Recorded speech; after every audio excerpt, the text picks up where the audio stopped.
Bismillahirrahmanirrahim. Assalamualaikum warahmatullahi wabarakatuh. Waalaikumsalam warahmatullahi wabarakatuh. Innal hamdalillah nahmaduhu wa nasta'inu wa nastaghfiruh wa na'udzu billahi min syururi anfusina wa min sayyiati a'malina. May yahdihillahu fala mudhillalah wa may yudhlil fala hadiyalah. Asyhadu an la ilaha illallah wa asyhadu anna sayyidana wa nabiyyana Muhammadan abduhu wa rasuluhu la nabiyya ba'dah. Allahumma faqihna fiddin wa 'allimna ta'wil. Amin ya rabbal alamin. Rabbi shrah li sadri wa yassir li amri wahlul 'uqdatam min lisani yafqahu qawli. Subhanaka la ilma lana illa ma 'allamtana innaka antal alimul hakim. Yang terhormat guru kita Bapak Haji Hemil Yusuf MAG, kandidat doktor.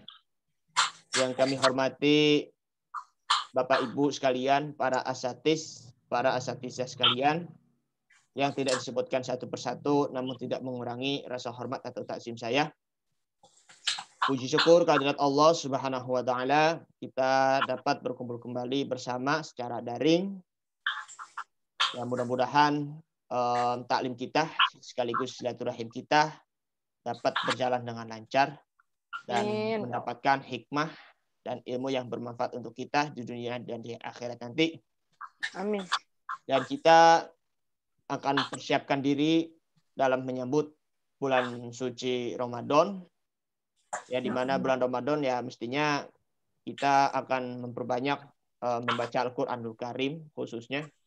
Dan tak lupa ya nanti kan kalau di bulan Ramadan ya kajian kita tetap berjalan seperti biasa, seperti itu. Supaya nanti ya kita mengisi waktu kekosongan daripada nanti kita malas nanti di siang hari begitu. Supaya kita untuk menghilangkan rasa kantuk ya melalui inilah kita dapat mempunyai jalan melalui Majlis Taklim Qiraatul Kutub ini, karena kita akan dapat menuntaskan ya materi-materi baik itu mustalahul hadis maupun yang subulus salam. Ya kalau tidak dilanjutkan ya sayang begitu.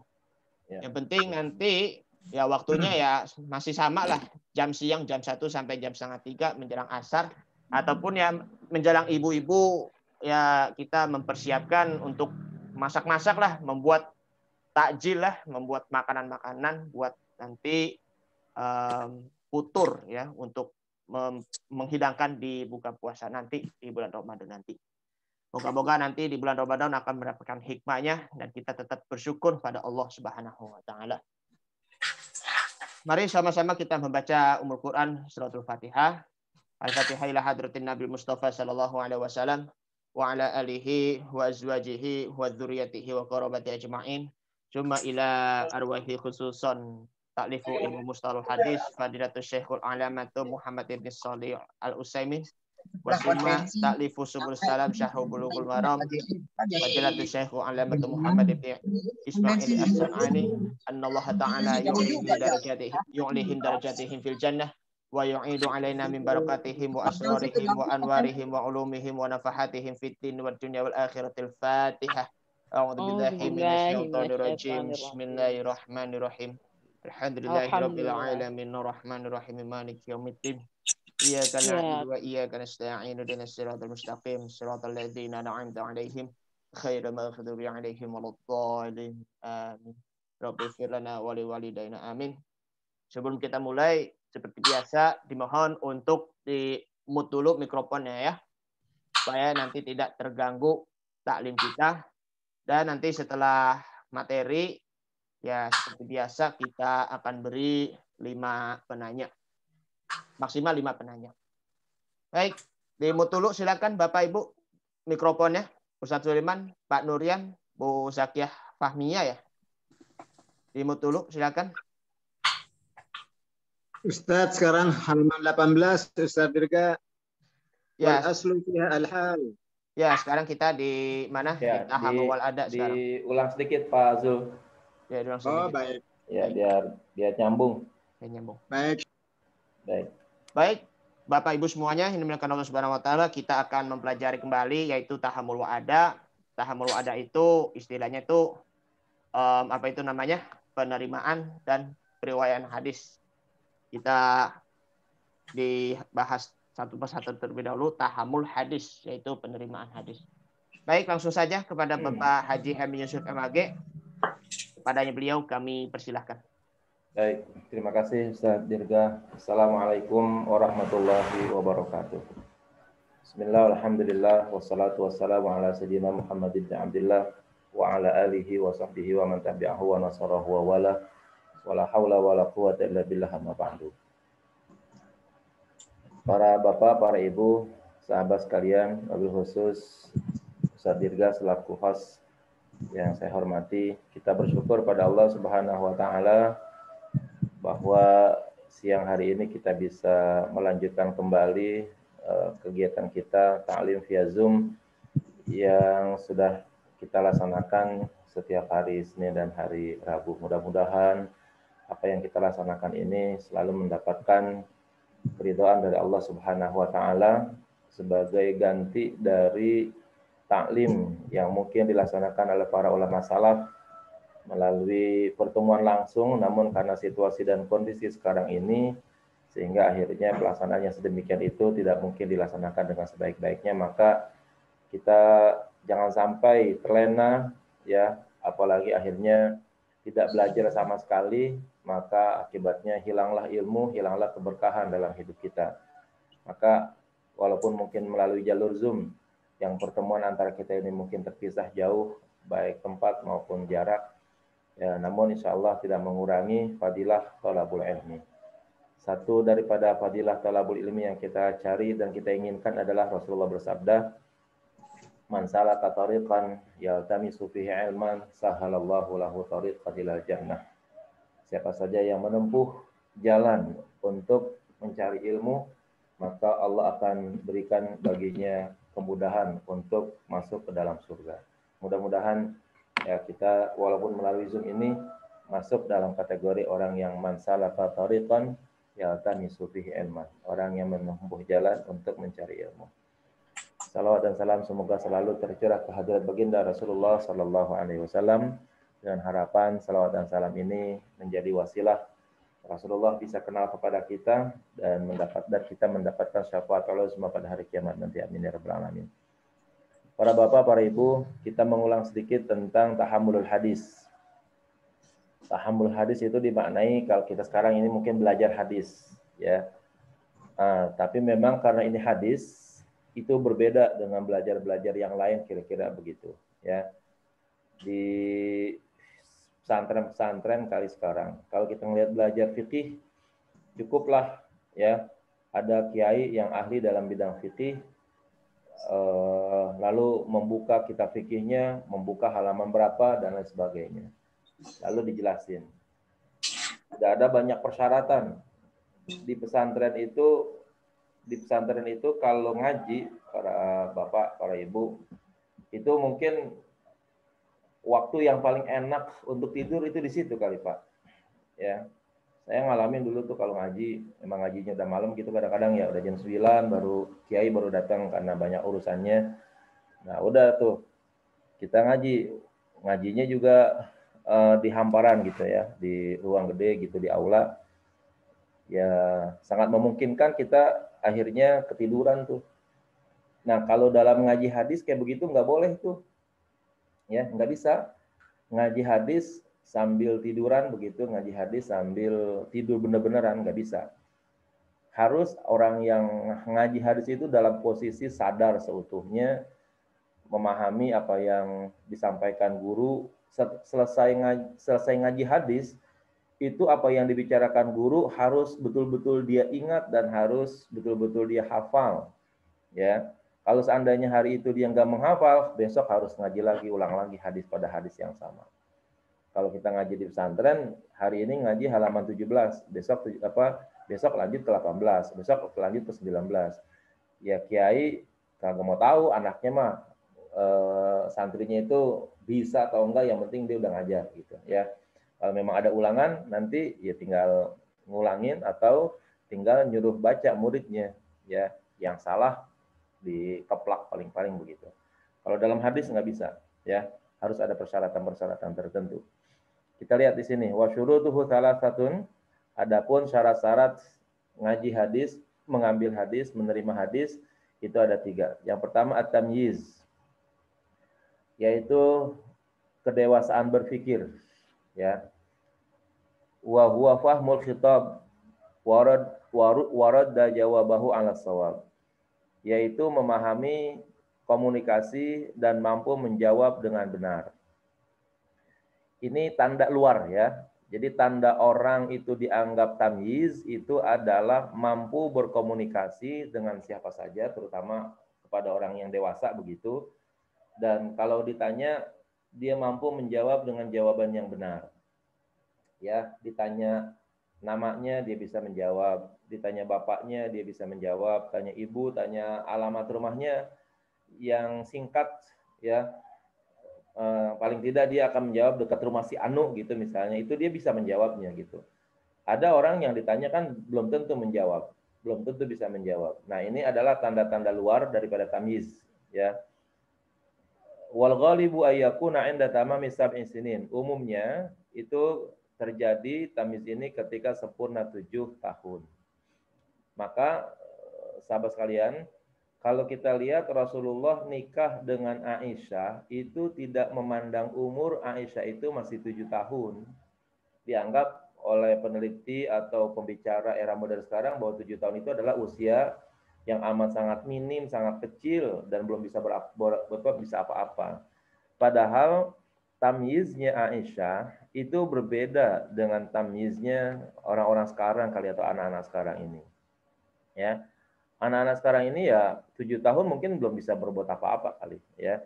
Tapi Aisyah itu usia 7 tahun tamyiznya itu udah sangat luar biasa karena dia memiliki tingkat kecerdasan yang sangat tinggi sekali, ya.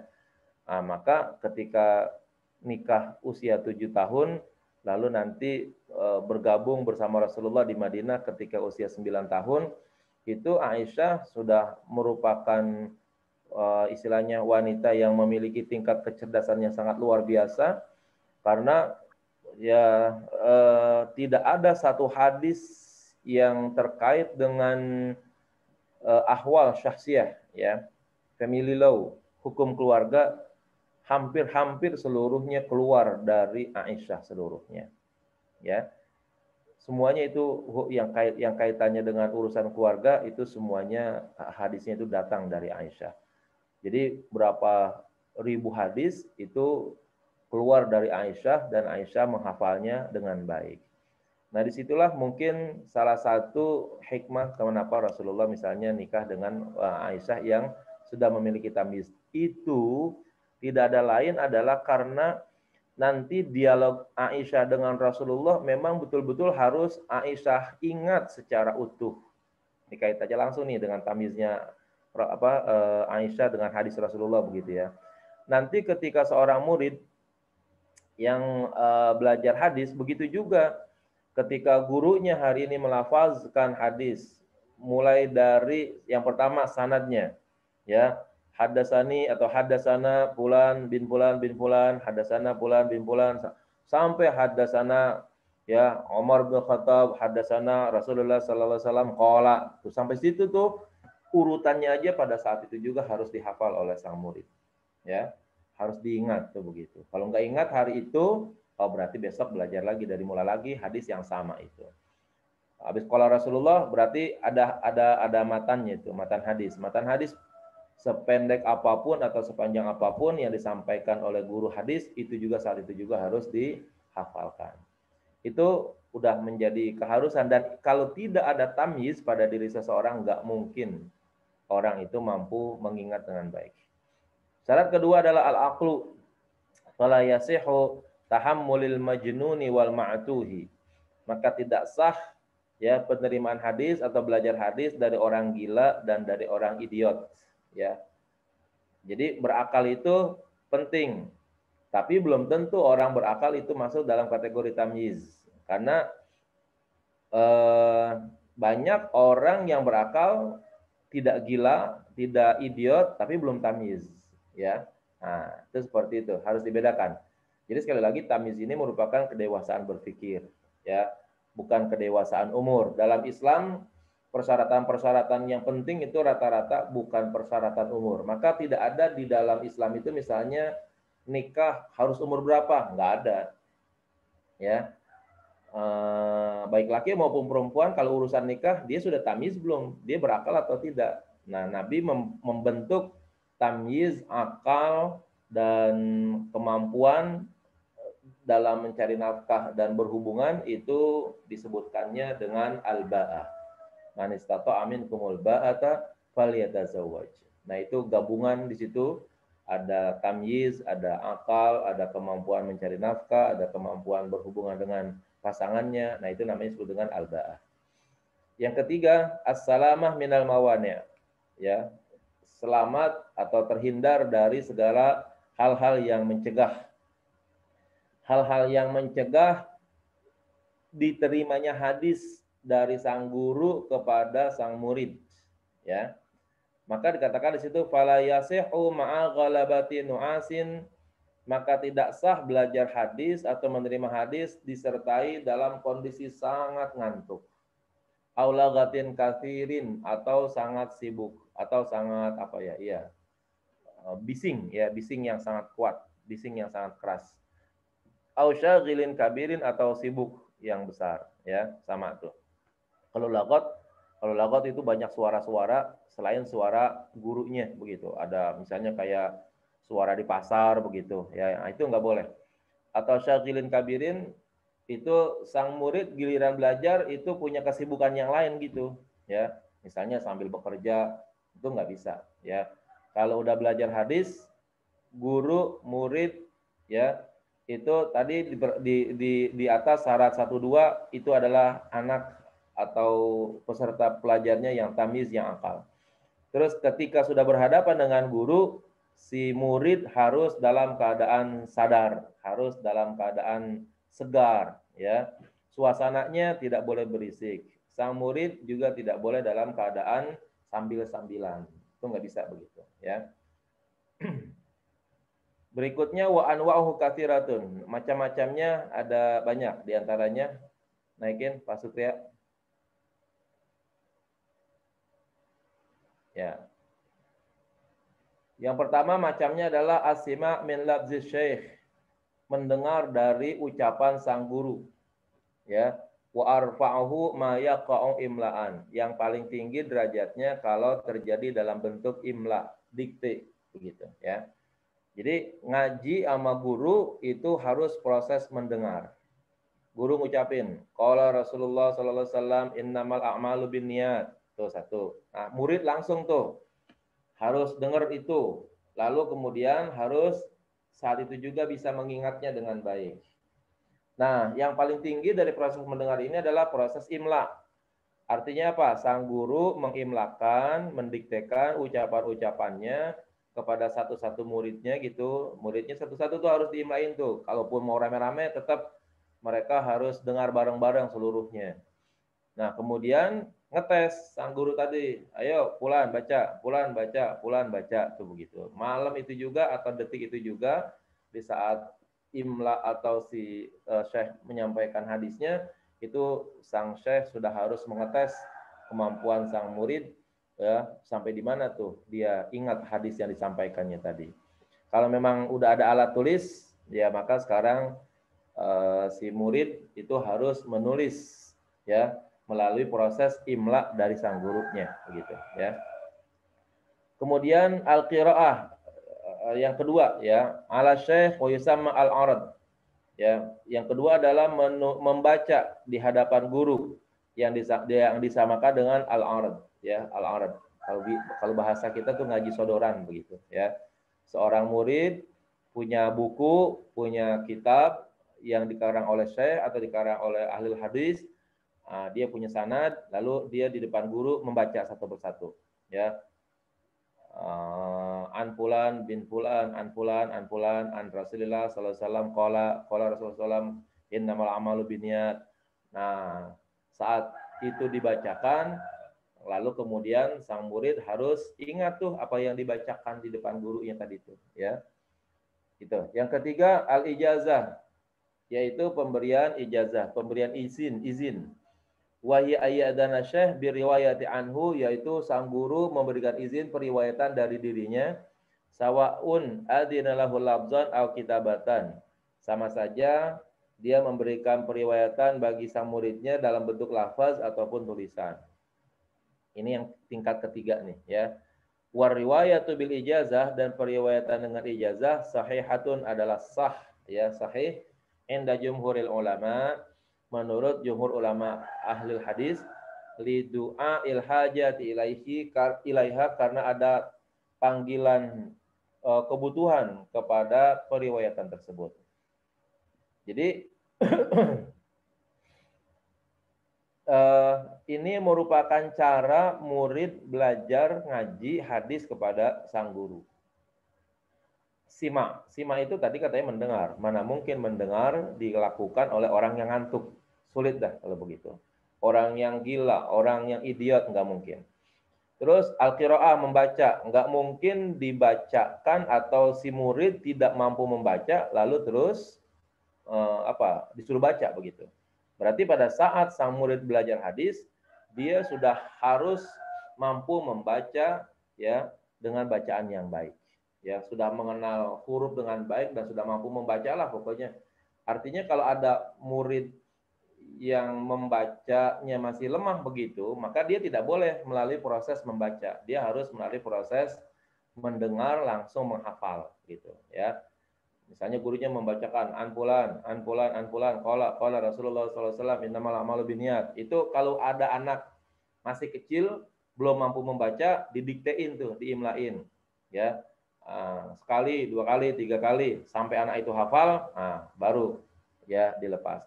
Kalau anak yang sudah bisa membaca, ada kitabnya, baca sendiri. Kalau salah, guru ajarin, ya, diperbaiki. Lalu dikasih pemahaman. Atau tidak seperti itu, balik. Sekarang gurunya yang membacakan. Gurunya membacakan. Kata guru begini, qala fulan bin fulan, sampai qala Rasulullah SAW. Nah, nanti sang murid itu harus membaca kembali. Sebagaimana bacaan yang dibaca oleh gurunya. Nah, yang ketiga, kalau sudah bisa semuanya seperti itu, baru sang guru memberikan ijazah, yaitu proses izin dari sang guru untuk mendapatkan periwayatan hadis dari dirinya, baik untuk menyampaikannya secara lafaz atau menyampaikannya secara tulisan. Itu namanya, bentuknya adalah ijazah. Nah, sekarang ijazah itu bagaimana polanya? Ya, yang pertama ayyakunal mujazu bihi ma'luman imma bitta'in. Ya, orang yang diberikan ijazah itu harus diketahui. Ya. Jadi kalau saya memberikan ijazah kepada murid saya harus ada di depan saya, ya. Nggak boleh. Saya bilangnya misalnya begini, tolong kirimin ijazah hadis ini kepada si fulan yang nggak datang, itu nggak bisa, ya. Jadi harus ada di depan guru. Dan itu bukan saja ijazah hadis, ya. Ijazah-ijazah yang lainnya dari guru, misalnya berupa wiridan, gitu, misalnya berupa hizib, itu juga harus sang murid harus mendapatkannya dari guru langsung. Karena harus maklum. Gurunya, syekhnya itu maklum. Muridnya juga maklum. Diketahui gitu ya. Saya kalau mendapatkan ijazah, dari siapa ijazah tersebut, saya harus tahu. Terus murid ya yang diberikan ijazah itu dikenal, diketahui oleh sang guru yang memberikan ijazah. Nah, diturunin sedikit Ustaz Dirga, karena di situ ada bentuk, ada ta'in, ya, ada ketentuan benar begitu ditentukan. Nomor berapa tadi itu? Ya, di ta'in itu berarti orang yang diberikan ijazah betul-betul tertentu gitu, ya, tertentu. Nah, yang kedua imma bitamim, di putar itu yang sini imma bitamim, ada kalanya dengan ta'mim. Ta'mim itu secara umum, secara menyeluruh. Midlu ajaztu laka an tarwiya anni jami'a marwiyati. Ya, aku ijazahkan kepada kamu untuk meriwayatkan semua periwayatanku. Yang dimaksud dengan periwayatan secara umum bukan orangnya yang umum, tapi periwayatannya yang umum. Kalau tadi yang khusus, tadi saya katakan murid ketemu guru, guru bertemu murid, itu begitu. tetapi lebih ditentukan kepada kitab apa yang diijazahkan secara ta'in, secara tertentu. Ya. Jadi yang pertama tadi itu ta'in, saya mengijazahkan kepada kamu untuk meriwayatkan kitab Sahih Bukhari. Nah, satu misalnya. Terus yang lain, saya mengijazahkan kepada kamu untuk meriwayatkan hadis Sahih Muslim. Itu begitu. Itu namanya tertentu kitabnya. Ya, periwayatannya harus tertentu. Kemudian ada yang takmim. Nah, itu kalau seandainya sang guru, sang syekh itu memiliki jalur periwayatan semua kitab, misalnya dia memiliki periwayatan Sahih Bukhari, memiliki periwayatan Sahih Muslim, memiliki periwayatan Musnad Ahmad, memiliki periwayatan Al-Muwatta Imam Malik, ya, memiliki periwayatan Sunan Ibnu Majah, ya, Sunan An-Nasai dan seterusnya, dia akan bilang, ya, saya ijazahkan kepada kamu tuh satu orang, ya, kamu satu orang, nggak boleh banyak, ya, nggak boleh kalian begitu. Saya meriwayatkan kepada kamu, hai Ahmad, untuk meriwayatkan semua periwayatan yang saya miliki. Nah, yang saya miliki apa tadi tuh? Saya Bukhari, saya Muslim, Musnad Ahmad dan seterusnya. Ya, nah, berarti boleh kalau begitu. Jadi takmim itu bukan jamaah yang hadir, bukan, tapi ya kitab hadis yang banyak begitu. Ya, orangnya tetap satu. Jadi baik ta'yin maupun takmim, kalau ta'yin itu tertentu, yang dimaksud tertentunya kitabnya tertentu. Yang dimaksud dengan takmimnya kitabnya yang berlaku umum. Orangnya tetap harus satu persatu, begitu. Fa kullu ma thabata indahu annahu min marwiyatihi sahha ayyuhadditsa bihi anhu, maka setiap kali ada yang datang atau yang ada yang pasti dari syekh tersebut bahwa dia adalah orang yang memang memiliki periwayatan tersebut, maka sahih atau sah untuk kemudian diajarkan kembali dari dirinya, dari orang yang menerima ijazah tersebut, binaan ala hadhil ijazah al-ammah, ya, berdasarkan ijazah yang umum ini. Sekali lagi, ijazah umum bukan orangnya yang banyak, tapi kitabnya yang banyak, ya, orangnya tetap satu. Saya meriwayatkan kepada Anda, hai Ahmad, kitab Sahih Bukhari, kitab Sahih Muslim, kitab Musnad Ahmad, kitab Muwatta Imam Malik, begitu. Bukan memberikan ijazah gini kepada saudara-saudara yang hadir di sini ada 1000 orang, saya ijazahkan kitab Sahih Bukhari. Itu nggak bisa begitu, ya. Fa in kana al-mujazu bihi mubhaman lam tasi' ar-riwayah. Apabila yang diijazahkan itu sesuatu yang tidak jelas, maka periwayatan tersebut dinyatakan tidak sah. Mislu, contohnya, ajaztu laka antarwiya anni ba'da sahihil Bukhari. Ya, aku ijazahkan kepada kamu sebagian periwayatan Sahih Bukhari. Nah, sebagian Sahih Bukhari yang mana? Ya, Sahih Bukhari kan ada berapa ribu tuh hadisnya, ya. Nah, dibilangnya sebagian yang mana? Nah, berarti sebagian itu mubham namanya, nggak boleh. Seorang syekh tidak boleh mengijazahkan kepada muridnya dengan bentuk yang samar, dengan bentuk yang tidak jelas. Kalau mau sekalian aja, saya ijazahkan kepada kamu, ya, periwayatan Sahih Bukhari seluruhnya, tuh begitu. Nggak boleh sebagian, ya, itu. Au ba'da marwiyati, atau sebagian daripada periwayatanku. Kalau seandainya ada guru punya periwayatan Sahih Bukhari, punya periwayatan Sahih Muslim, punya periwayatan Musnad Ahmad, punya periwayatan Al-Muwatta Imam Malik, lalu dibilang, saya ijazahkan kepada kamu sebagian dari periwayatanku. Nah, yang mana? Apakah periwayatan Sahih Bukhari, atau periwayatan Sahih Muslim, atau periwayatan Musnad Ahmad, atau periwayatan Muwatta'nya Imam Malik? Jadi nggak jelas. Jadi harus jelas banget, ya. Sekali lagi, kalau untuk mendapatkan ijazah itu seorang guru harus jelas memberikan ijazahnya kepada seseorang, ya, lalu mengijazahkan satu kitab namanya ta'in. Kalau memberikan ijazah banyak kitab namanya takmim, itu begitu, ya, namanya takmim. Baik, kembali ke atas, Ustaz Dirga.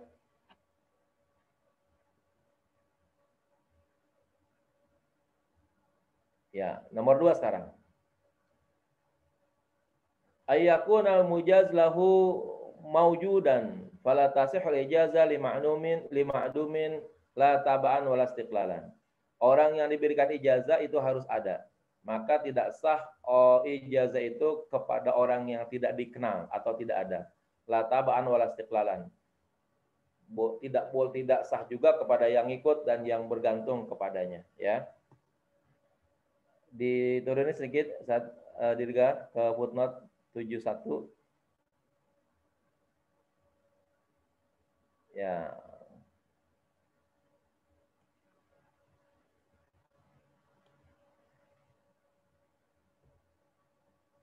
Nah, tadi saya katakan ya, bahwa dalam proses pemberian ijazah antara murid dan guru itu tadi harus betul-betul kenal. Ada di depannya. Nah, maka sekarang tidak boleh kalau begitu memberikan ijazah kepada orang yang tidak ada. Ajaztu laka. Itu misalnya, saya memberikan ijazah kepada kamu. Waliman sayuladu laka, dan bagi orang yang akan dilahirkan dari kamu. Siapa tuh yang akan dilahirkan dari kamu? Anaknya misalnya kan. Misalnya saya berhadapan dengan Ahmad. Hai Ahmad, saya ijazahkan kepada kamu kitab Sahih Bukhari. Dan juga nanti saya ijazahkan anak kamu yang akan lahir. Oh, anaknya aja belum lahir, belum ada gitu ya kan. Nah, nggak boleh tuh diijazahkan kayak begitu. Awajaztu liman sayula du pulan. Atau saya memberikan ijazah kepada yang akan dilahirkan si pulan. Ya. Orangnya nggak ada di depan saya. Si Ahmad misalnya bukan di depan saya. Lalu saya bilang, saya ijazahkan kepada si Fulan Ahmad dan anaknya yang nanti akan dilahirkan dari dia. Nggak bisa tuh begitu, ya. Jadi betul-betul yang namanya ijazah harus ijazah yang betul-betul dari guru langsung disampaikan kepada sang murid. Orang yang tidak di depan sang guru itu tidak bisa atau tidak berhak untuk mendapatkan ijazah, begitu. Baik, naik lagi Sadirga. Ya. Yang ketiga, ayakunal mujaz lahu muayyanan bi syakhsihi aw bi wasfihi. Ya, orang yang mendapatkan ijazah itu tertentu dengan sosok tubuhnya atau dengan sifat-sifatnya. Ya. Jadi kalau orangnya yang mau diberikan ijazah tadi saya katakan harus hadir, muayyan, tertentu, ya, dengan syakhsiahnya, dengan sosok tubuhnya, au biwasfihi atau dengan sifat-sifatnya, ya. Yang jelas sekali lagi orang kalau ingin mendapatkan ijazah itu hendaknya dia berhadapan langsung dengan sang guru. Jadi gini nanti para sahabat sekalian. Suatu hari kalau seandainya nanti diberitakan misalnya bahwa nanti akan diadakan pemberian ijazah, ya, hadiskah, wiridankah, salawatkah, atau apa saja pokoknya, ya. Maka jangan sampai Anda tidak berada di depan sang guru yang memberikan ijazah tersebut, ya. Saya beberapa waktu lalu pernah berhadapan dengan keturunannya Syekh Abdul Qadir Al-Jilani, ya, mendapatkan beberapa ijazah kitab Jala'ul Khatir, salawat basyariat gitu misalnya. Saya nggak mau duduk di belakang, ya, saya langsung berhadapan dengan beliau, dengan Syekh Fadil, ya, Syekh Dr. Fadil Ahmad Fadil Al-Jilani, langsung kemudian saya bertemu dengan dia dan ya langsung di depan orang tersebut, di depan dokter tersebut, di depan Dr. Fadil tersebut saya ucapkan aja qabiltu ijazataka, ya, saya terima ijazah kamu. Ya, sambil tentunya kita ya bertakzim dan bercium tangan kepada beliau. Jadi betul-betul langsung menerima ijazah tersebut. Pada waktu itu jumlah orangnya yang hadir banyak banget, ya, ratusan begitu di dalam sebuah taklim yang besar begitu.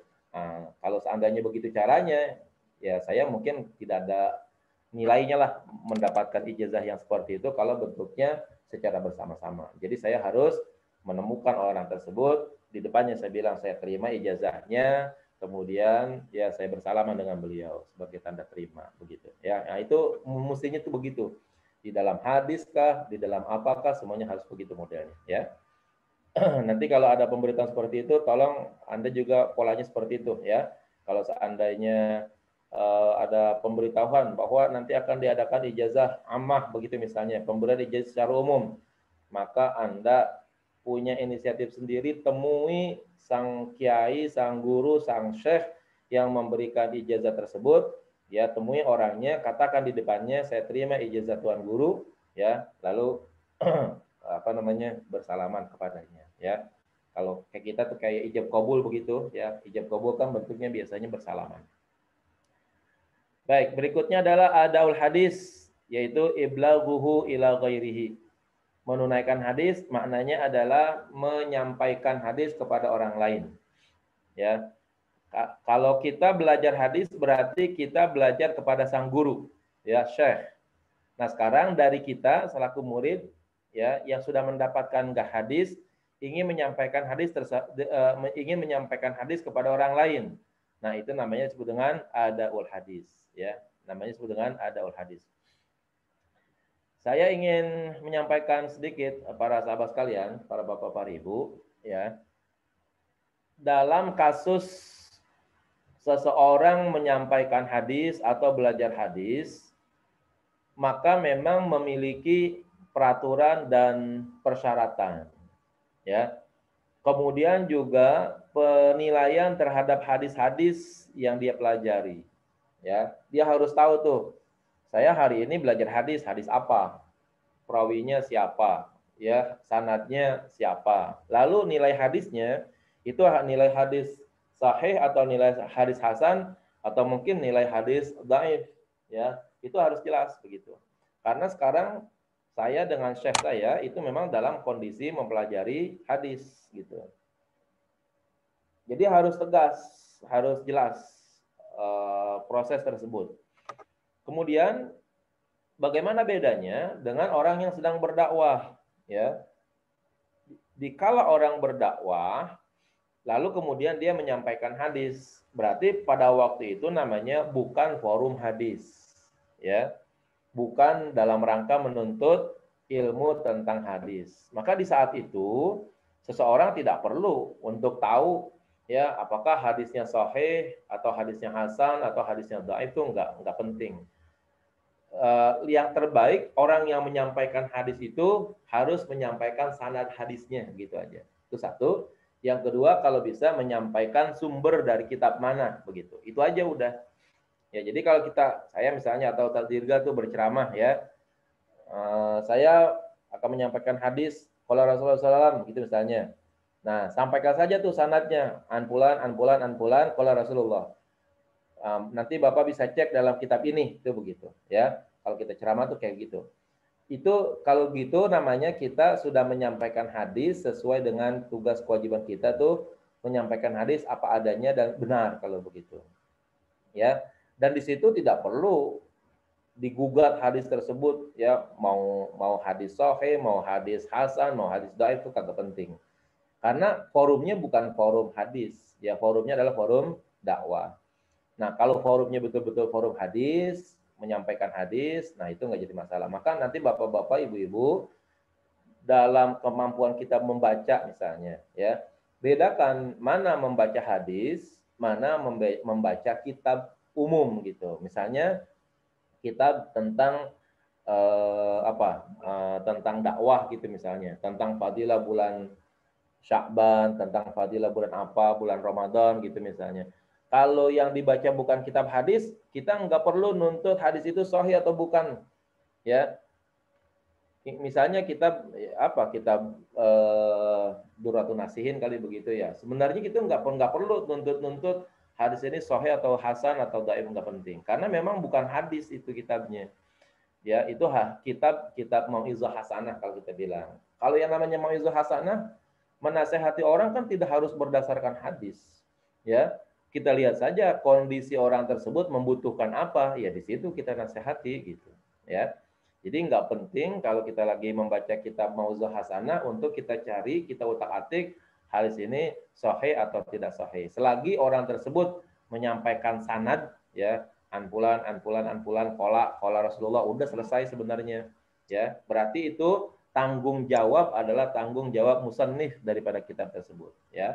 Dia sudah menyampaikan itu, dia sudah punya sanad, ya berarti dia benar kalau begitu, ya. Jadi nggak penting untuk kita teliti kembali kalau kita lagi belajar mau'izah hasanah, belajar dakwah, ya tentang keberadaan hadis tersebut. Nah, kalau Anda sedang belajar hadis, ya mempelajari kitab khusus hadis, ya misalnya mempelajari kitab Sahih Bukhari, belajar kepada gurunya juga memang ahlul hadis. Nah, di situ harus betul-betul strength lah bahasanya. Ya, perawinya siapa, sanadnya siapa, muttasil atau tidak, ya. Nah, itu penting tuh karena memang lagi belajar hadis gitu. Kalau tidak lagi belajar hadis, kalau lagi belajar dakwah, cukuplah baca hadis, sampaikan isi hadis yang terkait dengan masalah yang kita sampaikan.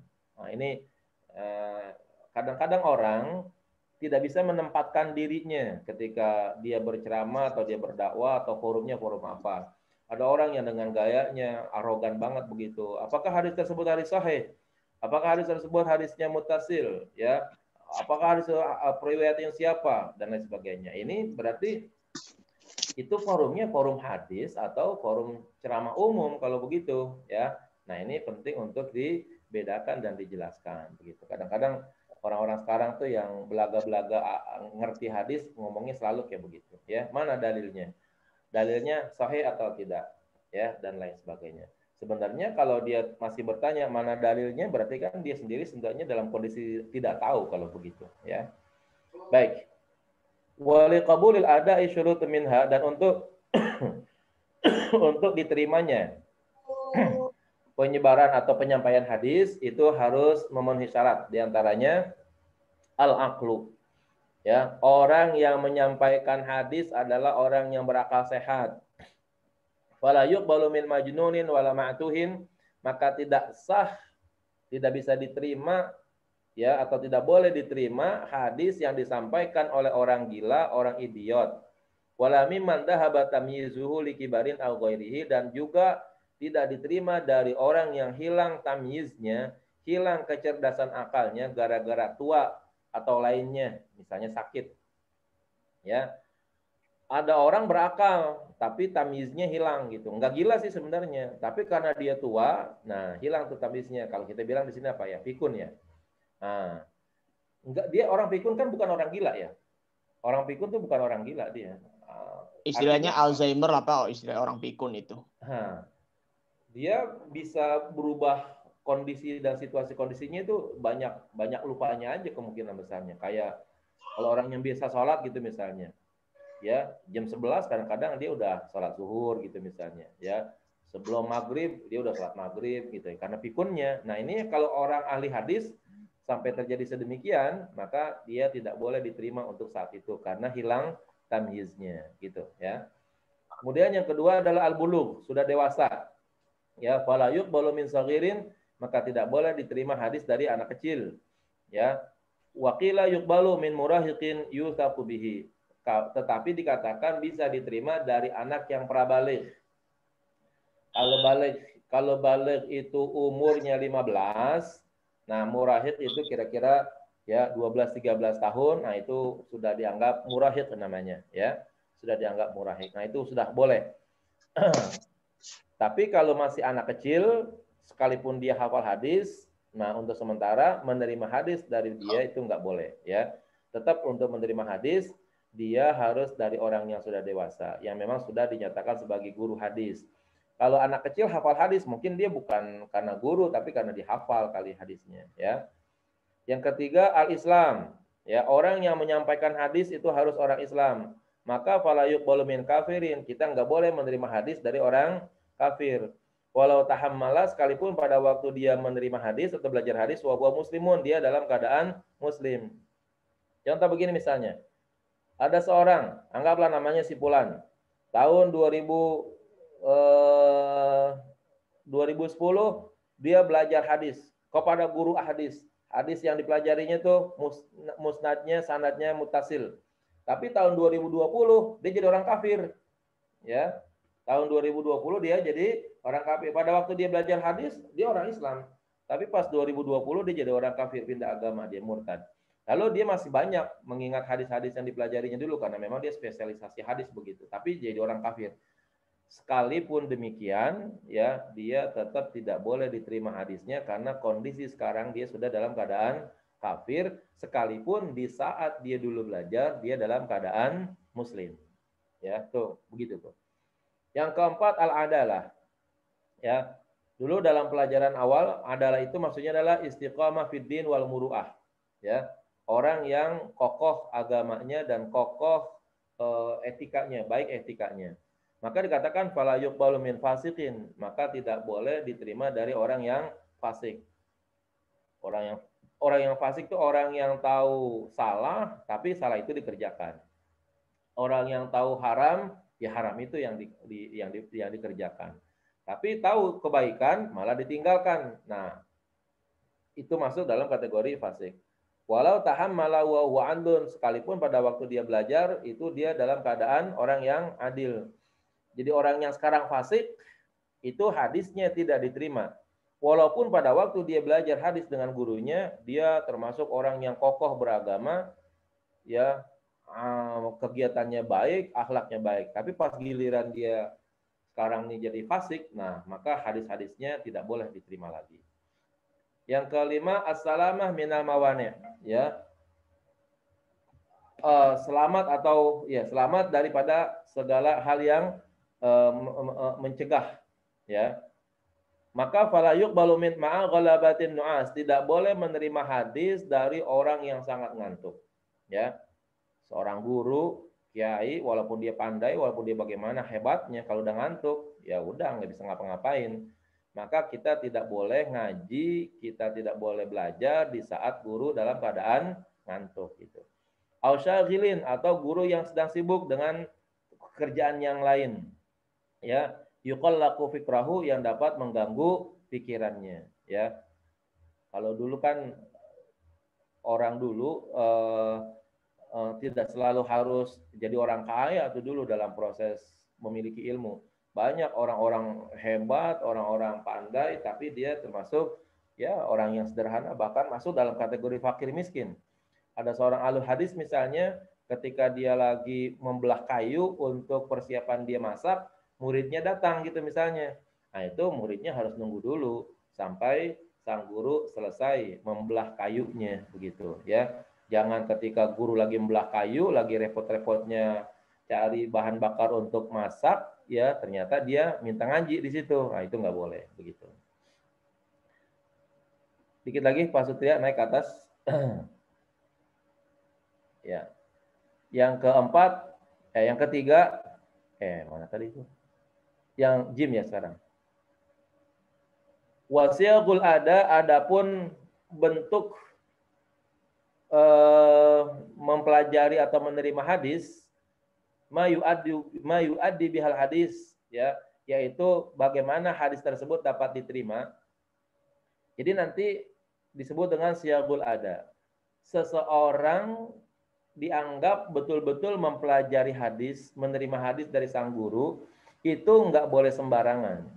Maka ada kode-kode tertentu, bahasa-bahasa tertentu di dalam proses menerima hadis tersebut.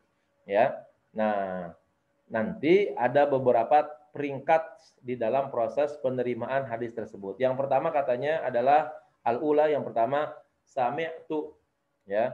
Jadi sami'tu syekhi, misalnya sami'tu fulan, yang dari gurunya tuh. Saya mendengar si fulan, yaitu guru saya. Atau haddatsani, ya, haddatsani fulan.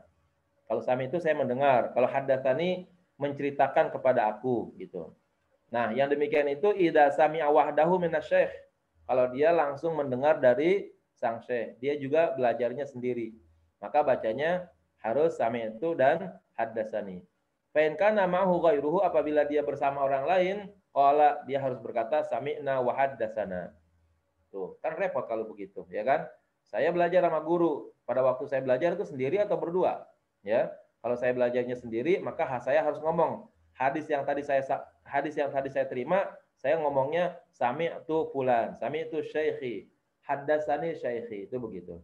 Tapi kalau saya ngomong pada waktu saya belajar itu saya dapatnya ada teman lain di sisi saya bersama yang lain, ya, dengan yang lain belajarnya bareng-bareng gitu, berdua, bertiga. Nah, maka ngomongnya sekarang menjadi sami'na wa haddatsana. Tuh, ya. Yang kedua, qara'tu alaihi, akhbarani qira'ata alaihi. akhbaroni, ya, itu begitu. Ini apabila apa? Idza qara 'ala syekh, apabila dia membaca hadis di hadapan sang syekh. Jadi guru ketika menyampaikan hadisnya itu membacakan hadis atau muridnya yang membaca langsung. Ya, ketika saya belajar hadis, saya disuruh baca. Ayo baca. Saya baca qala ya fulan bin fulan, qala fulan bin fulan, qala Rasulullah sallallahu alaihi wasallam, innamal a'malu binniyat. Nah, itu namanya saya harus ngomongnya qara'tu ala syekhi fulan atau akhbarani qira'ata ala syekh fulan gitu misalnya ya. Atau yang ketiga tingkatannya quri'a alaihi wa ana asma'u ya, qara'na alaihi atau akhbarana idza quri'a ala syekh wa huwa yasma'u. Ya. Kalau bacanya ya quri alaihi dibacakan atasnya. Quri ala hadisin wa ana asma'u dan saya mendengar. Atau qara'na ala hadisin. Saya mendengar, saya membaca atas sebuah hadis, ya.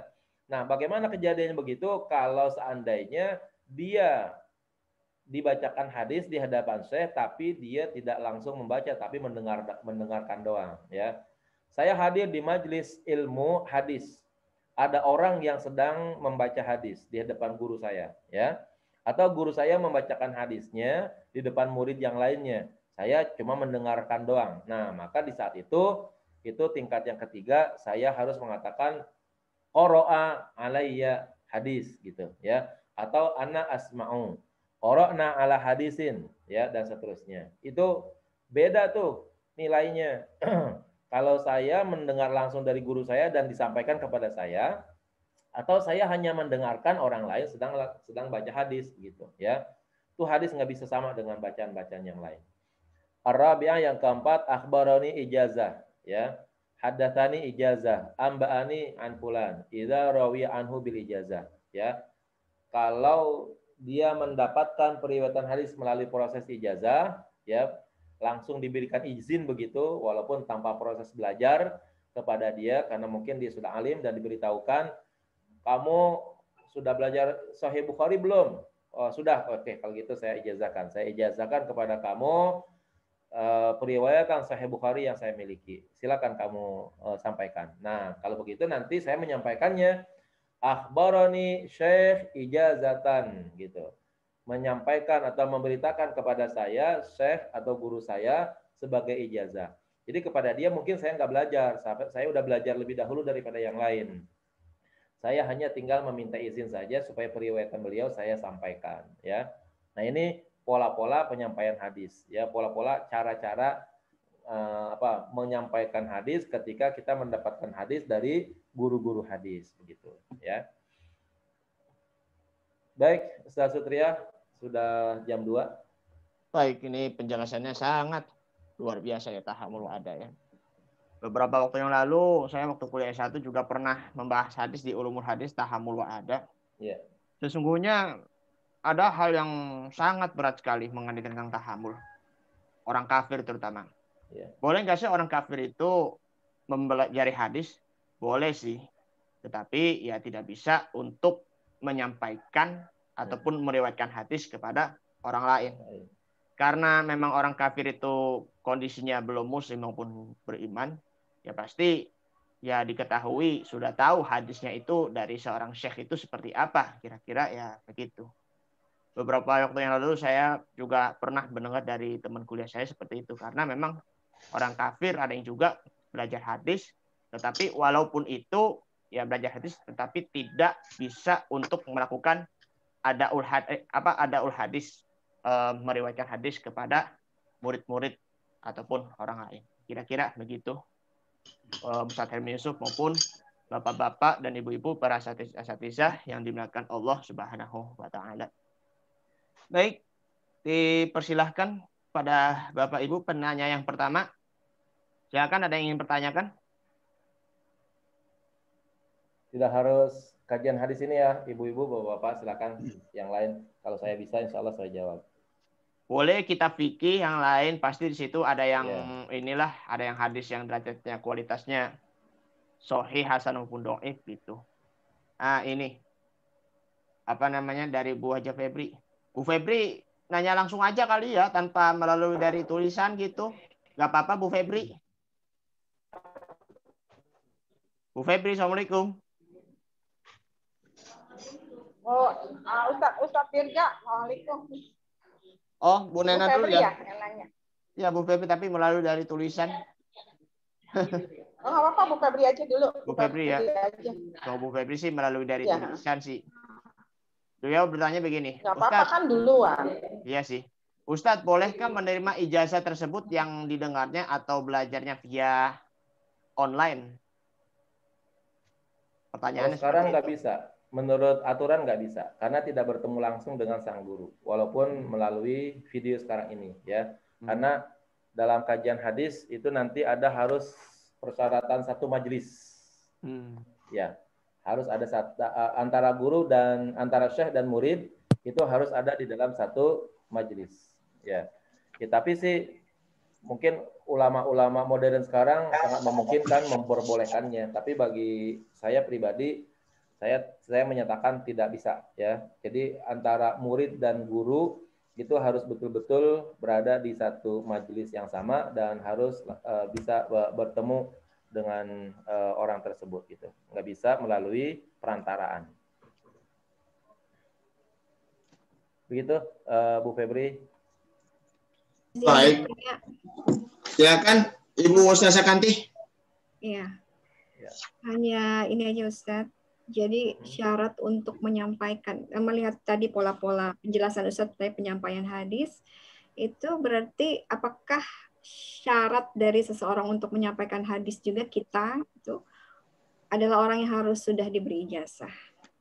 Atau kan kita sering menulis di media sosial tentang hadis ini dan itu, bagaimana? Ya, kalau kita punya status kan tidak dalam proses mempelajari hadis dan bukan ahlul hadis begitu ya, bukan ta'amul hadis, tapi mungkin kita hanya sekedar mempelajari hadis untuk memahami gitu ya, untuk mengamalkannya. Jadi kita tidak masuk dalam kategori orang-orang yang nanti disebut dalam proses sanadul hadis gitu.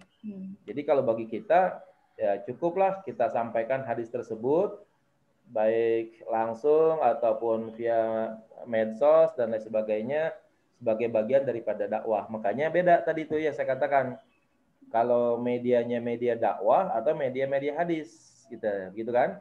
Kalau medianya dakwah cukuplah hadis yang Anda sampaikan, yang kita sampaikan sebagai alat media dakwah kita. Bahkan kita tidak perlu untuk memperselisihkan martabat hadis tersebut dalam tingkat sahih, hasan atau dhaif. Yang penting jangan palsu saja. Ya, yang penting jangan maudhu, hadis maudhu. Kalau hadis maudhu kan pasti itu bukan hadis dari Rasulullah begitu. Kalau hadis dhaif tetap dia hadis dari Rasulullah, hanya karena sanadnya yang memiliki kelemahan tertentu begitu, sehingga akhirnya dia dinilai sebagai hadis dhaif.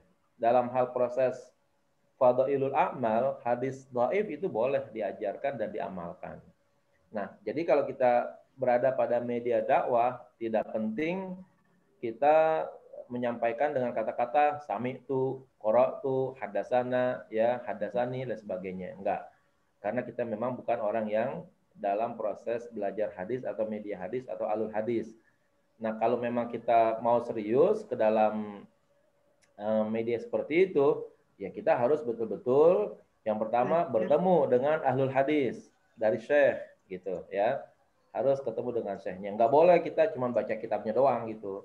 Misalnya kita ahlilah dalam bahasa Arab ya, lalu nggak pakai ngaji hadis juga kita karena bahasa Arab kita bisa gitu, langsung aja baca kitab Sahih Bukhari.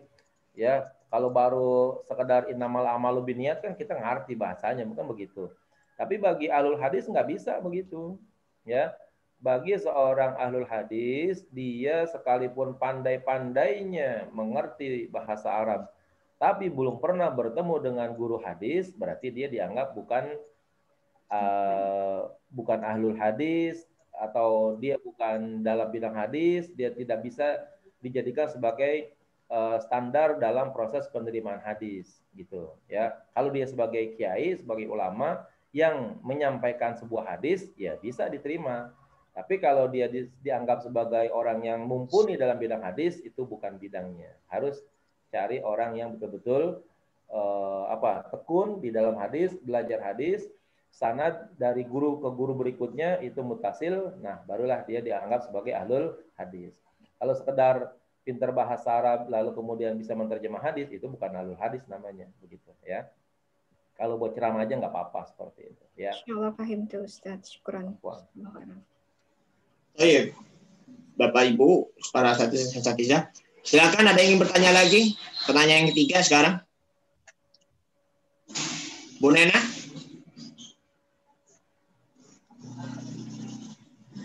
Bagaimana, Bu? Sudah dijawab, pertanyaan saya mirip dengan kantin tadi, Ustaz Dirga. Oh, saya sudah bertanya, iya. Silakan. Ada lagi? Saat. Silakan Bu Fauzia tuh Pak Dirga. Bu Fauzia ya.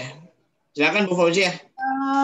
Gimana Sat, yang kan banyak tuh mahasiswa kita belajar sama orientalis gitu, terus pulang kembali ke tanah air jadi pakar. Sementara kan belajar sama orientalis itu kan nggak boleh gitu. Ya itulah dia. Jadi dalam hal belajar hadis bukan semata-mata kita menerima ilmu, tapi juga sisi lain yang saya bilang tuh mungkin sisi gaib kali ya, yaitu sisi keberkahan, sisi kerestuan Rasulullah kepada orang-orang yang menyampaikan hadis, ya, yang menyampaikan omongan beliau. Secara real, restu dan ridha Rasulullah kagak kelihatan, ya, enggak kelihatan. Keberkahan juga enggak kelihatan juga, ya, begitu. Tetapi dampaknya nanti akan kelihatan ketika ya seorang yang belajar hadis tersebut ternyata perilakunya ya tidak sama dengan apa yang dia sampaikan, ya. Jadi menyampaikan hadis di satu tempat begini, tapi perilaku dia di tempat lain bertentangan dengan hadis tersebut. Jadi enggak istiqomah. Enggak istiqomatul muru'ah, enggak istiqomatul ad-din gitu misalnya. Itu adalah salah satu ciri daripada orang yang belajar hadis tapi bukan kepada ahli hadis. Ya.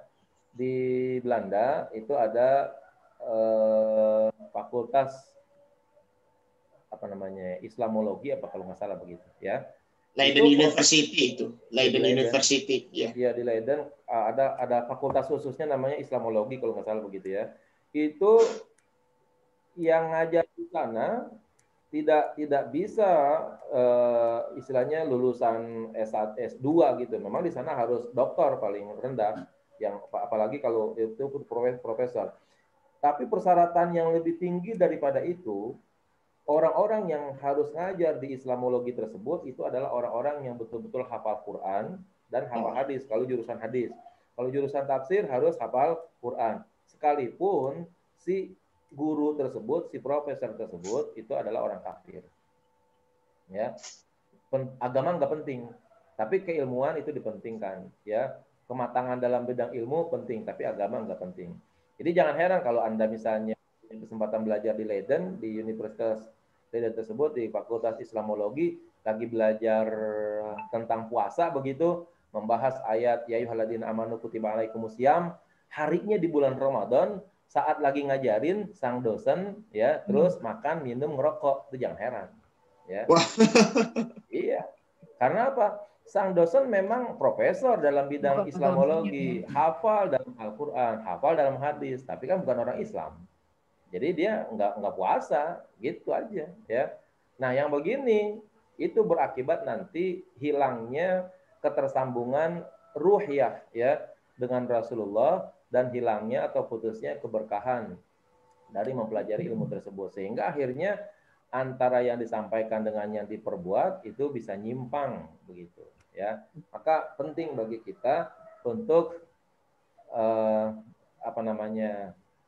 belajar itu betul-betul memiliki ketersambungan yang baik begitu ya dengan guru-guru kita, dengan ulama-ulama, dengan syekh, wabil khusus dalam hal ini yang menyatukan nilai-nilai ekstrinsik dan intrinsik itu adalah nilai iman, ya. Itu yang sulit, yang tidak diketahui secara kasat mata di situ, ya.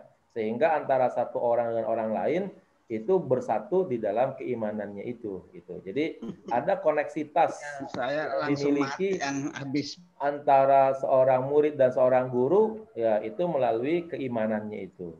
Maka tidak boleh orang belajar melalui orang kafir, terutama belajar ayat Al-Quran atau belajar hadis, gitu. Begitu Bu Fauzia. Ya, makasih Ustaz. Ya. Baik.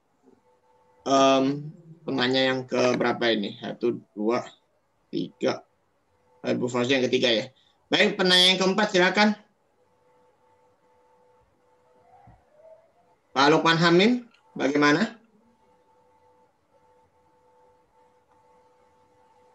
Pak Effendi Soleh. Oh, Saya Ustaz. Silakan Pak Zuhilman, Ustaz Zuhilman. Ya, silakan. Ustaz, Assalamualaikum warahmatullahi wabarakatuh. Ustaz. Waalaikumsalam.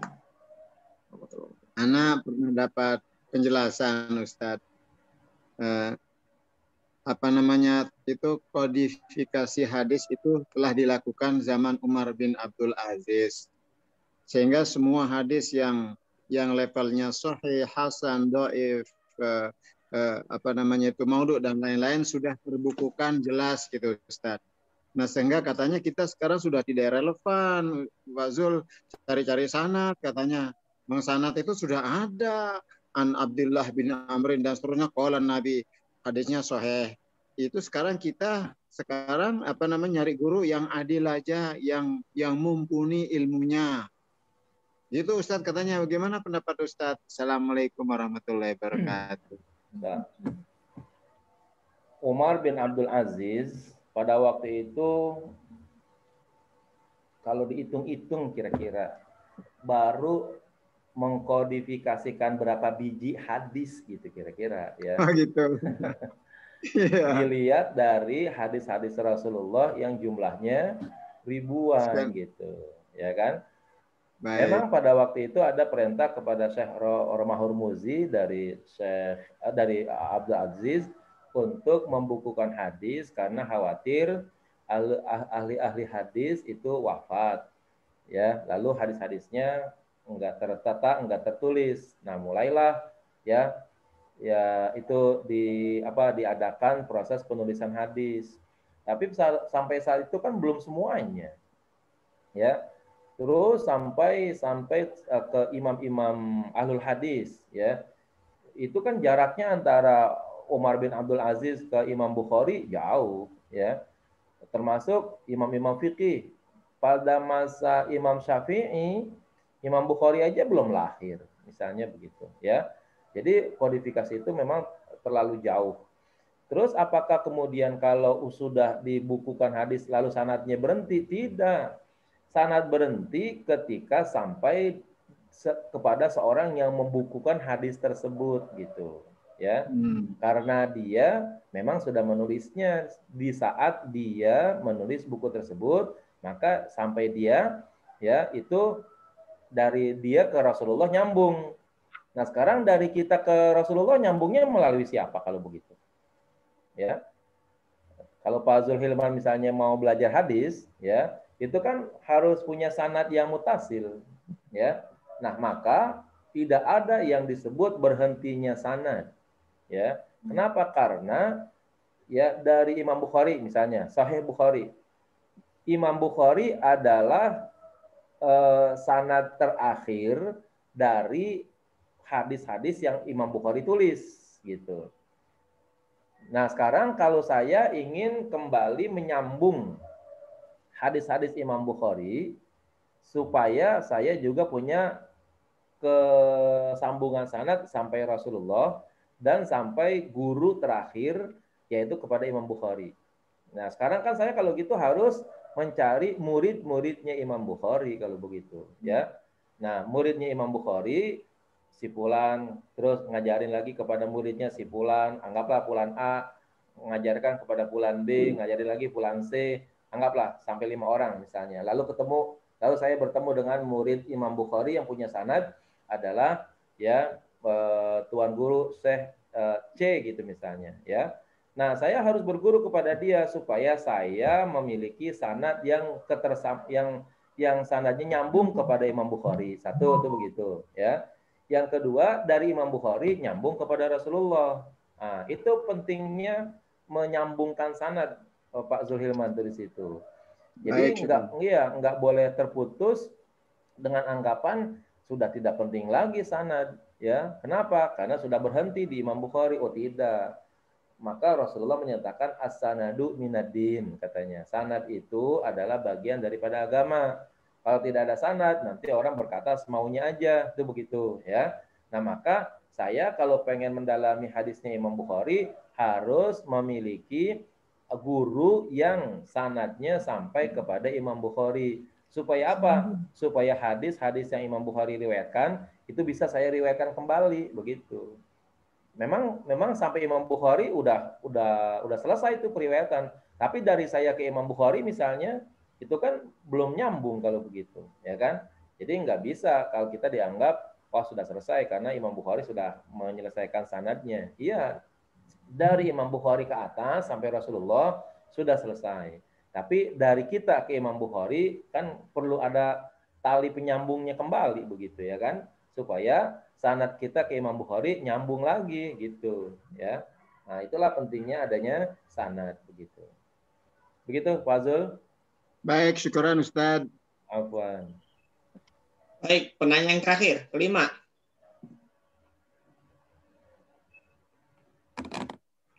Ada yang ingin tanyakan? Kalau tidak ada ya kita langsung tutup saja. Oh, Pak Effendi, silakan Pak. Boleh ya, tanya ya, sekarang masih ada waktu ya. Baik Pak, silakan. Silakan, Pak Effendi. Pak Ustadz, ada yang mengatakan khawatir tidak bagi cuma satu orang saja sana turun ke bawah satu kali, tapi harus ada beberapa orang. Misalnya Abdullah turun ke bawah, harus ada yang lain lagi, misalnya Badu ya, turun lagi ke bawah, Khairul turun ke bawah. Jadi nggak bisa saja turun sampai ke yang bersangkutan sampai ke bawah. Sebenarnya yang betulnya mutawatir itu Ustaz. Suaranya agak jelas deh itu. Terputus-putus itu. Bisa diulang Pak Effendi kali. Dibuka mute-nya dulu. Ya, kalau yang saya pahami mungkin begini, dari satu orang mungkin banyak muridnya, kira-kira begitu ya, sehingga akhirnya banyak sanad. Banyak sanad, misalnya Imam Bukhari, anggaplah misalnya punya murid 20 orang begitu misalnya. Kan berarti 20 orang itu kan banyak, apakah semuanya kita harus pelajari? Tidak, ya.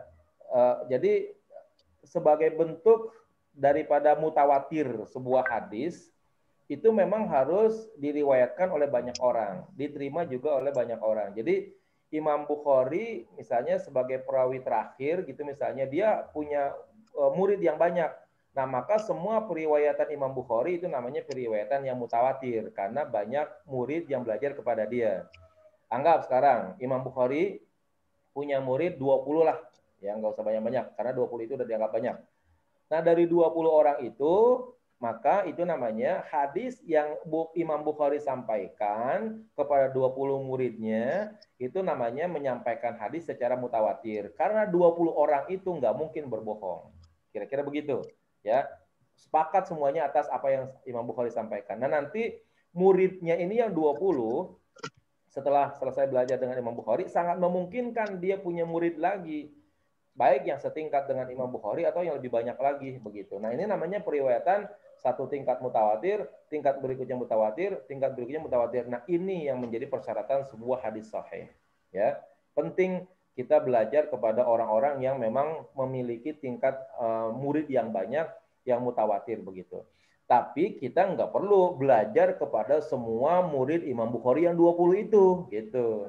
Ya, cukup kita belajar kepada salah satu murid Imam Bukhari yang pada waktu dia menerima hadis, dia menerimanya bareng-bareng dengan 20 orang gitu. Maka nanti dia akan berkata haddasana gitu, ya kan? Dia nggak mungkin bilang sami'tu atau haddasani. Dia akan bilang haddasana, ya, haddasana syekh dan seterusnya. itu menunjukkan bahwa dia belajar bersama-sama dengan jumlah murid yang lain. Nah, kita kalau punya guru satu aja, yang penting sanadnya sampai ke Imam Bukhari. Nah, itu penting untuk kita teruskan sanad kita kepada beliau. Nanti beliau nyambungkan lagi kepada Rasulullah. Nah, inilah nanti yang di dalam keberkahan ilmu itu adanya di situ, ya. Ya saya sih berusaha ya untuk mencari guru yang kayak begitu.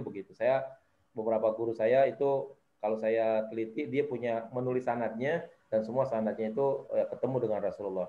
Saya belajar dengan guru dari Kiai dari Cirebon, dia belajar dengan guru lagi. Nah, ternyata dari gurunya itu dituliskan silsilahnya itu sampai kepada Rasulullah. Ya, terus sampai sekarang juga masih ngaji kepada guru-guru yang memang silsilahnya bertemu dengan Rasulullah begitu. Tujuannya apa? Ya, paling tidak begini. Kalau dulu sahabat pernah cium tangan sama Rasulullah nih, gambarannya begitu ya. Terus sahabat cium tangan sama Rasulullah. Sahabat diciumi tangannya oleh tabiin. Tabiin diciumi tangan lagi oleh tabiut tabiin. Terus berganti cium tangan ke bawah. Ini yang diharapkan ini adalah adanya kesinambungan tangan bertemu muka kita, ya kan? Di mana itu masih ada asarnya sampai kepada Rasulullah SAW. Jadi cium tangan itu penting tuh kepada guru gitu. Yang diharapkan si guru tersebut punya guru yang terus silsilahnya, sanadnya nyambung kepada Rasulullah, sehingga guru ini diharapkan punya guru yang dulu pernah bersalaman ya kepada orang-orang di atasnya sampai salamannya kepada Rasulullah SAW. Itu yang penting. Yang kelihatannya sih di zaman sekarang udah kagak dibutuhkan tuh yang begitu. Yang penting mah orang sekarang pinter dah gitu aja ya kan. Kemudian tenar bisa menyampaikannya dan banyak pengikutnya. Ingat ya, yang begitu-begitu itu bukan persyaratan atau menjadi petunjuk bahwa dia itu adalah orang-orang yang memang hebat begitu di hadapan Rasulullah. Belum tentu ya. Tapi memang kita perlu mencari orang-orang yang seperti itu, ya, yang betul-betul sanadnya itu bertemu dengan Rasulullah, ya. Kalau kita mungkin sekarang sanad yang kita perlu sampaikan adalah sanad yang kepada pengarang terakhir. Misalnya kita mau belajar Sahih Bukhari, nah itu kita perlu mencari orang-orang yang sampai sanadnya ke Imam Bukhari. Nah nanti dari Imam Bukhari, beliau udah tuh yang nyampein kepada Rasulullah, gitu jadinya, ya. Jadi kita nggak usah sulit-sulit lagi. Setelah di atas Imam Bukhari itu bukan kewajiban kita lagi. Yang perlu kita sampaikan, yang perlu kita cari dari kita ke guru kita. Nah, dari guru kita itu terus nyampainya ke Imam Bukhari misalnya. Dari guru kita ke Imam Malik. Ya, dari guru kita ke Imam Musnad Ahmad dan seterusnya. Dari Musnad Ahmad ke atas itu tanggung jawabnya Imam Ahmad. Dari Imam Malik ke atas itu tanggung jawabnya Imam Malik gitu, ya. Begitu Pak Saleh yang saya pahami kira-kira. Ya. Baik, alhamdulillah sudah selesai pertanyaan dari 5 penanya ini. Silakan, Ustadz, bisa ditutup dulu. Para bapak, para ibu, sahabat sekalian, kesempatan hari ini udah di bulan Sya'ban, di pertengahan ya, masih tanggal 15 ini. Ya tentunya kita berharap Allah memberikan keberkahan di bulan yang mulia ini dan kita juga disampaikan kepada bulan Ramadan. Mungkin insya Allah masih kita ada pertemuan beberapa kali di bulan Sya'ban ini, tapi ya mumpung di nisfu Sya'ban ini masih sangat luar biasa nilainya di hadapan Allah Subhanahu wa taala, maka perkenankan saya memohon maaf manakala dalam proses taklim via Zoom ini di sana sini terdapat banyak kesalahan, omongan yang mungkin tidak pantas didengar, ya, canda-canda yang mungkin tidak pantas diperhatikan, kali begitu mohon dibukakan pintu maaf yang seluas-luasnya. Tentunya atas nama pribadi juga, manakala hal demikian terjadi pada Bapak dan Ibu, saya dengan sangat ikhlas membukakan pintu maaf yang seluas-luasnya. Terima kasih atas kebersamaannya dan tentunya diharapkan grup Zoom kita ini jangan sampai berhenti, jangan sampai bubar. Kita cari ilmu, kita cari keberkahan melalui kelompok kita ini. Mudah-mudahan tidak saja kita kumpul di via Zoom di dunia sekarang ini, tapi juga nanti kita bisa kumpul di akhirat bersama-sama kembali. Amin. Kita tutup dengan kafaratul majlis. Subhanakallahumma wa bihamdika asyhadu an la ilaha illa anta astaghfiruka wa atubu ilaik. Sallallahu alaihi wasallam Muhammad wa ala sayyidina Muhammad. Alhamdulillahirabbil alamin. Terima kasih dan mohon pamit. Assalamualaikum warahmatullahi wabarakatuh. Waalaikumsalam warahmatullahi wabarakatuh. Baik. Ustaz Dirga, Ustaz Hilmi, Masya Allah. Keren Ustaz Dirga, mohon pamit. Baik, sebentar Bu ya, sedikit pengumuman dulu ya bagi yang merasa belum masuk ke grup. Ini saya akan catat nomor HP saya ya, ada di bawah ini. Ya. Ya Ustaz Dirga, nomor teleponnya tolong. Sudah di ini Bu, sudah saya catat di chat Bu. Ibu tinggal nanti ditulis saja di HP. Di copy. Ustaz Dirga boleh pamit lagi deh, belum dicatat semua. Itu sudah ada, boleh lihat aja Bu, tulisannya Bu di chat Bu. Ya, di chat. Ya. Baik Bu Nuriani ya, dari LBK juga Bu ya? Ya?